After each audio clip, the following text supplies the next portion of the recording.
ইউটিউবে ডেলির পর তো ডেলি আপনারা ভিডিও পোস্ট করছেন, কিন্তু কিভাবে জানবেন যে আপনার অডিয়েন্স অর্থাৎ আপনার যারা সাবস্ক্রাইবার আছে তারা আপনার চ্যানেলের উপর কি ধরনের ভিডিও দেখতে চাইছে এবং কি কি ভিডিও পোস্ট করলে আপনার যাতে ভাইরাল হবে এবং দ্রুত গতিতে আপনার ভিউজও বাড়বে এবং আপনার সাবস্ক্রাইবও বাড়বে।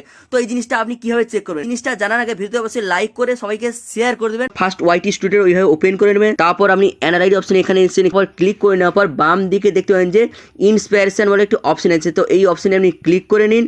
এর পরবর্তীতে আপনি নিচের দিকে দেখতে পাবেন যে দুটো অপশন থাকে, টপ সার্চ এবং রিসেন্ট ভিডিও। এখানে টপ সার্চে ক্লিক করে নেবে। আমার এই চ্যানেলে মোবাইল ইনফরমেশন ধরনের ভিডিও এবং সেকেন্ড অপশনে রিসেন্ট ভিডিওতে আমার অডিয়েন্সে, তো এই ধরনের টেকনিক্যালের উপরে আমার অডিয়েন্সগুলো এই ভিডিওটা দেখতে চাইছে। যদি আমি এই ধরনের ভিডিওগুলো আমি যদি বানাই তাহলে আমার ভিডিওগুলো এই ধরনের 98.3 183.3K, তো এরকম ধরনের ভিউজও আসবে। তো আপনারাও এইভাবে আপনার চ্যানেল যে ক্যাটাগরি আছে সেই চ্যানেলের উপর এইভাবে যদি চেক করেন তো সেই ধরনের ভিডিও যদি বানিয়ে ফেলেন তাহলে আপনার ভিডিওটা দ্রুত গতিতে ভাইরাল হবে।